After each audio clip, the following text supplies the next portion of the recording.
नमस्कार दोस्तों, कैसे हैं आप। उम्मीद है आप सभी मस्त होंगे, तंदुरुस्त होंगे। स्वागत है आपका मेरे आपके YouTube channel BK chemistry point. आज हम आपको ऑर्फोनियम 11th क्लास का टॉपिक समझाने जा रहे हैं। ध्यान से देखिए।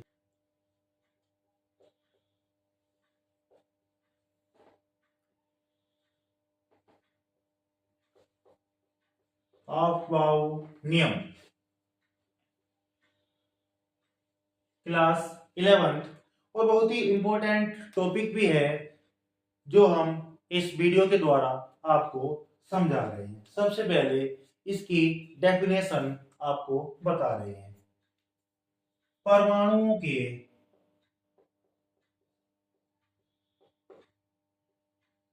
परमाणु के उपकोषों में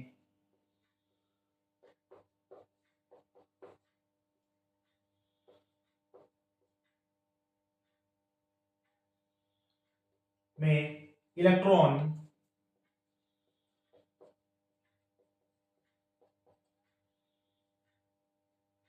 ऊर्जा के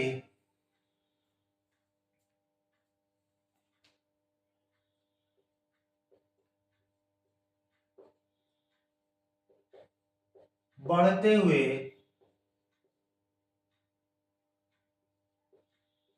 क्रम में रखे जाते हैं।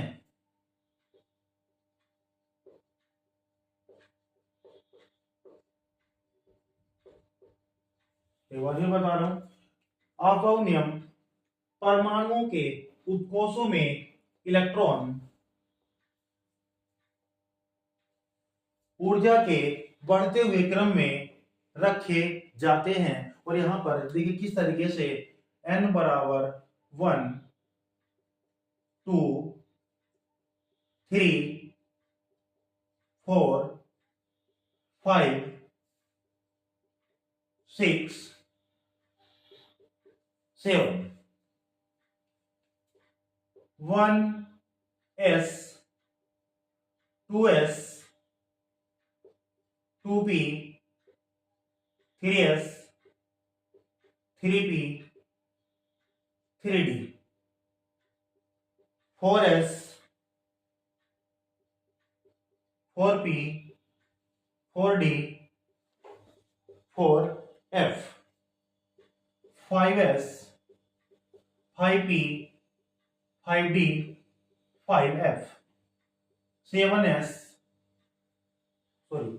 6s 6p 6d, एक कम कर लेंगे 7s 7p।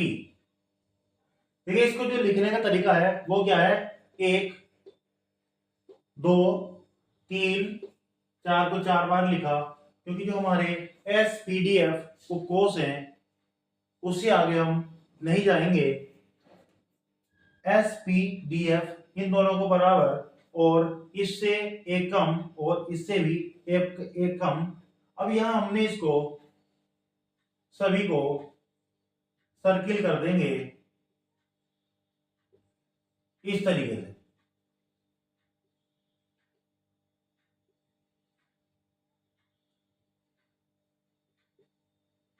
ध्यान से देखेंगे कि किस तरीके से यहां पर स्टेप बाय स्टेप हम इसको भरने जा रहे हैं।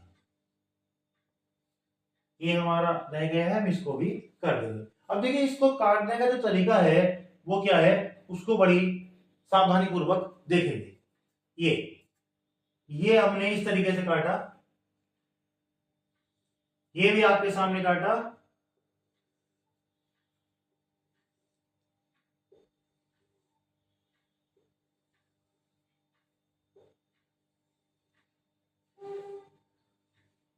इस तरीके से। देखिए स्टार्टिंग में क्या होता है, स्टार्टिंग में हम गलत कर लेते हैं, तो उस चीज को हमें ध्यान रखना है कि जिससे हमारा गलत ना हो।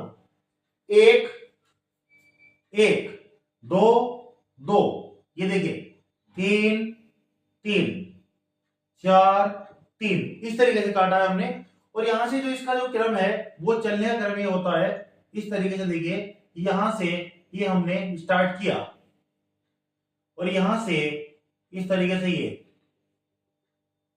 ये हमने रिवर्स यानी कि बैक लिया और इस तरीके से हम यहां पर आ गए। फिर हम ये चले यहां इस तरीके से बैक, फिर ये गए,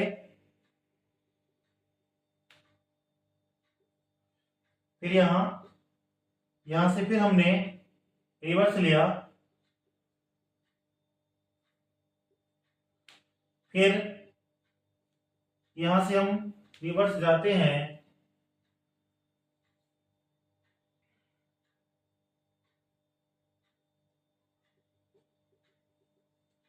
ये ध्यान देंगे किस तरीके से हम इसको इन गोलों को काट रहे हैं।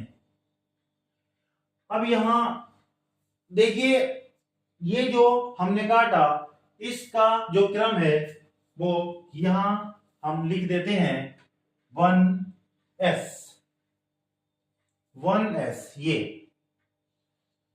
फिर 2s ग्रेटर, 2s ऑर्बिटल ये, 2p 2p 2p 2p के बाद 3s ग्रेटर, 3s के बाद 3p 3p 3p के बाद 4s 4s 4s के बाद हम 3d में जा रहे हैं, 3d 3d के बाद हम 4p ग्रेटर, 5s 5s के बाद 4d 4d के बाद हम 5p 5p 5p फिर 6s 6s 4f 4f फिर कितना है 5d 5d के बाद है हमारा 6p greater 7s greater 5f greater 6d greater 7p।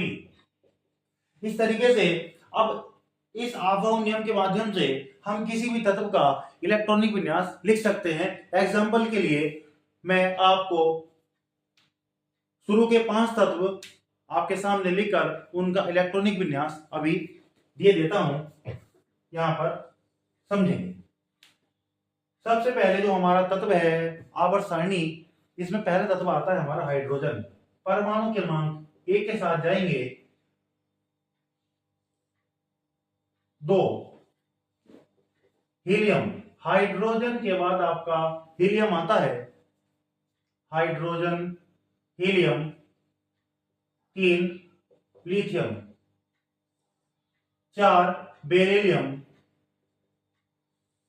5 boron. सबसे पहले हमारा हाइड्रोजन परमाणु क्रमांक 1, 2 पर हीलियम है, 3 इनके परमाणु क्रमांक है ये, 4 बेरिलियम, 5 बोरोन। देखिए किस तरीके से अब हम इनका इलेक्ट्रॉनिक विन्यास लिखते हैं, लेकिन उस चीज का समझने के लिए सबसे पहले हम sp-df उपकोष में इलेक्ट्रॉन भरने का जो क्रम है वो क्या है, s ऑर्बिटल में आपके 2 electron p d f, number of electron 2 6 10 14, इसी के आधार पर इलेक्ट्रॉन भरे जाते हैं। अब उदाहरण एक इससे अलग उदाहरण दिया जाए तो यदि हमारे पास अब ये 2 इलेक्ट्रॉन 6 10 14 कैसे आते हैं वो नेक्स्ट वीडियो में आपको बताया जाएगा, लेकिन फिलहाल अभी आप यहाँ पे ये ध्यान रखिए कि यहाँ पर 2 6 10 14 इलेक्ट्रॉन के आधार पर ये इलेक्ट्रॉनिक विन्यास जो है वो किस तरीके से भरा जाता है। यहाँ पर देखें एस ऑर्बिटल में अधिकतम 2 इलेक्ट्रॉन है, पी में 6, डी में 10 और एफ में 14। यदि हम कहें कि हमारे पास 2 रुपए हैं तो हम 2 रुपए तक का सामान ला सकते हैं। 2 रुपए 1 रुपया तक सामान ला सकते हैं। 6 रुपए हैं तो 6 रुपए तक यानी कि 5, 4, 3 इससे कम तक का सामान हम ला सकते हैं। ऐसे ही 10 और 14। ऐसा नहीं है कि हमारे पास 14 रुपए हैं और हम 15 का सामान ले आए, ऐसा संभव नहीं है ना। अब देखें, सबसे पहले हमारा जो इसका इलेक्ट्रॉनिक विन्यास लिखा जाएगा 1s और s उपकोष में अधिकतम इलेक्ट्रॉन आपके पास 2 हैं। अब देखिए यहां यदि हम 2 भरते हैं तो हमें चाहिए 1, तो हम यहां पर कम कर लेंगे। जैसा मैंने भी आपको बताया है कि 2 रुपए से कम का सामान हम लेके आएंगे तो यहाँ पर हम 2 इलेक्ट्रॉन नहीं भरेंगे, यहाँ पर आपका 1 इलेक्ट्रॉन भरा जाएगा क्योंकि हमें 1 की जरूरत है। अब आगे चलेंगे, हीलियम। सबसे पहले हमारा ये जो आभाव नियम के आधार पर ये गोले आपके सामने काटे हैं। सबसे पहले 1s, s में अधिकतम इलेक्ट्रॉन 2 है, 2 और हमें 2 की ही जरूरत है, तो ये हमारा इसमें किसी भी तरीके के साथ हमें यहां पर छेड़छाड़ नहीं करनी है, ये क्योंकि सही है। लिथियम सबसे पहले अब इधर आएंगे 1s 2s 2s। अब s में अधिकतम इलेक्ट्रॉन है आपके पास 2 1s2 s में फिर 2, लेकिन यहां पर हमें चाहिए 3, 2 और 2 4 नहीं, हमें चाहिए 3, तो यहां पर बाह्यतम कोष में हम यहां पर 1 कम कर लेंगे और 2 और 1 3, लिथियम का हमारा पूरा हो गया। फिर ऐसे ही 1s 2s, s में 2 इलेक्ट्रॉन है, 2 और 2 4 पूरा हुआ, 2 और 2 4। इसी के साथ हमें कुछ छेड़छाड़ नहीं करनी है। अब इस तरीके से 5 बोरॉन पर किस तरीके से आएंगे 1s 2s। अब यहां पर देखिए 2 इलेक्ट्रॉन भरे हैं और 2 इलेक्ट्रॉन ये भरे, अभी 4 हुए हैं लेकिन हमें चाहिए 5, और 2s के बाद यहां पर आ रहा है हमारा 2p। यहां पर हम कोमा लगाएंगे, यहां पर नहीं लगाएंगे। अब p में अधिकतम इलेक्ट्रॉन आपके पास कितने होते हैं 6 होते हैं, लेकिन हमें चाहिए 5। हमें जरूरत है 2 और 2 4, कितनी की जरूरत है 1 की जरूरत है, 1 इलेक्ट्रॉन की जरूरत है। तो यहां पर हम 6 नहीं भरेंगे, यहां पर 1 इलेक्ट्रॉन की जितनी हमें जरूरत है उतना ही हम भरेंगे, बाकी अपनी जेब में रखेंगे। 2 2 4 5। इस तरीके से हम किसी भी तत्व का इलेक्ट्रॉनिक विन्यास लिख सकते हैं। कुछ अपवाद हैं जो आगे आपको और लॉन्ग वीडियोज में देखने को मिलेंगे। यदि आपको वीडियोज अच्छी लगी हो तो चैनल को लाइक सब्सक्राइब करना ना भूलें, और इसी तरह भविष्य में आपको वीडियोज इसी कॉन्फिडेंस के साथ आपको मिलती रहेंगी। धन्यवाद।